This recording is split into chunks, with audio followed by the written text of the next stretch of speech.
ಹಿರಿಯ ಗಾಯಕಿ ಗಾನಕೋಗಿಲೆ ಎಸ್ ಜಾನಕಿ ಅವರ 88ನೇ ವರ್ಷದಲ್ಲಿ ವಿಧಿವಶರಾಗಿದ್ದಾರೆ. ಮಹಾರಾಜ ಕಾಲೇಜು ಮೈದಾನದಲ್ಲಿ ಅಂತಿಮ ದರ್ಶನಕ್ಕೆ ವ್ಯವಸ್ಥೆ ಮಾಡಲಾಗಿದೆ. ಸಂಜೆಯವರೆಗೆ ಮೈಸೂರಿನಲ್ಲಿ ಎಸ್ ಜಾನಕಿ ಅವರ ಅಂತಿಮ ದರ್ಶನಕ್ಕೆ ವ್ಯವಸ್ಥೆ ಮಾಡಲಾಗಿದೆ.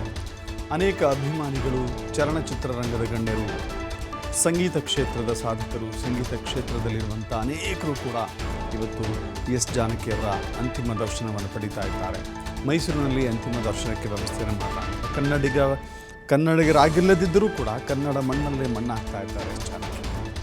ಅವರು ಮೂಲತಃ ತೆಲುಗು ಭಾಷಿಕರಾಗಿದ್ದರೂ ಕೂಡ ಯಾವತ್ತೂ ಕೂಡ ಅವರು ತೆಲುಗು ಭಾಷಿಕರು ಅನ್ನುವ ರೀತಿಯಲ್ಲಿ ಅವರೂ ನಡೆದುಕೊಳ್ಳಿಲ್ಲ. ಕನ್ನಡಿಗರೂ ಕೂಡ ಅವರನ್ನು ಆ ರೀತಿ ನೋಡಲಿಲ್ಲ.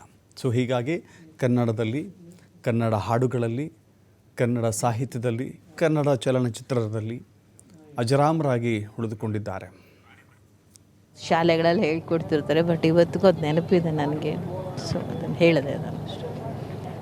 ಮೇಡಮ್, ಸಾಕಷ್ಟು ಪ್ರಶಸ್ತಿಗಳು ಬಂದರೂ ಕೂಡ ಅದನ್ನು ನಿರಾಕರಣೆ ಮಾಡಿದಂಥವ್ರು. ಆದರೆ ತಮಗೊಂದು ಅವಕಾಶ ಒದಗಿತ್ತು.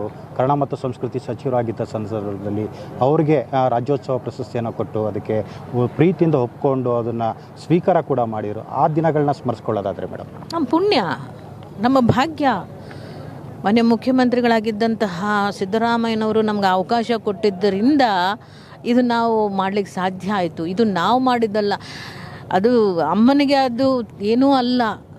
ಬಟ್ ಎಂತೆಂಥ ಪ್ರಶಸ್ತಿಗಳನ್ನೆಲ್ಲ ಧಿಕ್ಕರಿಸಿದಂಥವ್ರು, ಪದ್ಮಶ್ರೀ ಪ್ರಶಸ್ತಿಯನ್ನೇ ಧಿಕ್ಕರಿಸಿದಂಥವ್ರು ಕೊನೆಗೆ ರಾಜ್ಯೋತ್ಸವ ಪ್ರಶಸ್ತಿನ ಅದು ನನ್ನ ಕಾಲದಲ್ಲಿ ಒಪ್ಕೊಂಡ್ರು ಅನ್ನೋವಂಥದ್ದು ಇದೆಯಲ್ಲ. ಆ್ಯಕ್ಚುಲಿ ನಾನೇ ಫೋನಲ್ಲಿ ಮಾತಾಡಿದ್ದೆ ಅಮ್ಮನಿಗೆ ಅವತ್ತಿನ ಕಾಲಕ್ಕೆ. ಒಪ್ಕೊಂಡ್ರು ಅನ್ನೋದು ಇದೆಯಲ್ಲ, ಅದು ಭಾಗ್ಯ ಅಲ್ವೇ? ನಮ್ಮ ಕರ್ನಾಟಕ ಸರ್ಕಾರದ ಭಾಗ್ಯ, ನಮ್ಮ ಹೆಮ್ಮೆ. ನಮ್ಮ ಕನ್ನಡದ ಸಾಂಸ್ಕೃತಿಕ ಜಗತ್ತಿಗೆ ಅವರು ಕೊಟ್ಟಂತಹ ಕೊಡುಗೆ ನೋಡಿ. ದುಡ್ಡು ಸಂಪಾದನೆ ಮಾಡ್ಬೋದು, ಕೋಟ್ಯಾಂತರ ರೂಪಾಯಿ ಇದು ಇವತ್ತು ಎಷ್ಟೋ ಕೋಟಿಗಳು ಬಿಟ್ಟು ಹೋಗುವಂಥದ್ದೇ.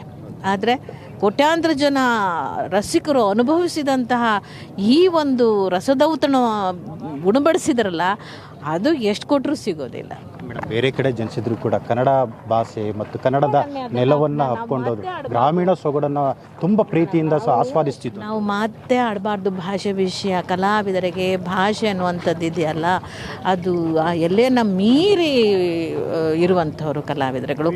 ಒಂದು ಬದುಕು ಅಥವಾ ಕಲಾ ಸೇವೆ. ಅಂತಿಮವಾಗಿ ಮೇಡಮ್, ಜಾನಕಿ ಅಮ್ಮ ಅವ್ರನ್ನ ನೆನೆಸ್ಕೊಳ್ಳೋದಾದ್ರೆ ಏನು ಹೇಳ್ತೀವಿ?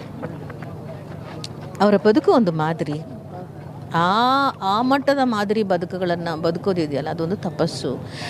ಸೊ ಹಾಗಾಗಿ ಸಾಧ್ಯವೇ ಇಲ್ಲದಂಥದ್ದು. ನಾವೆಲ್ಲ ಇದ್ದೀವಿ, ಬದುಕ್ತಿದ್ದೀವಿ, ನಾವು ಆ ಮಟ್ಟಕ್ಕೆ ನಾವು ನಮ್ಮ ಮನಸ್ಸಿನ ಸ್ಥಿತಿಗಳನ್ನು ತೊಗೊಂಡು ಹೋಗೋದಿದೆಯಲ್ಲ, ತುಂಬ ಕಷ್ಟದ ಕೆಲಸ. ಅದು ಮಾದರಿ ಬದುಕು.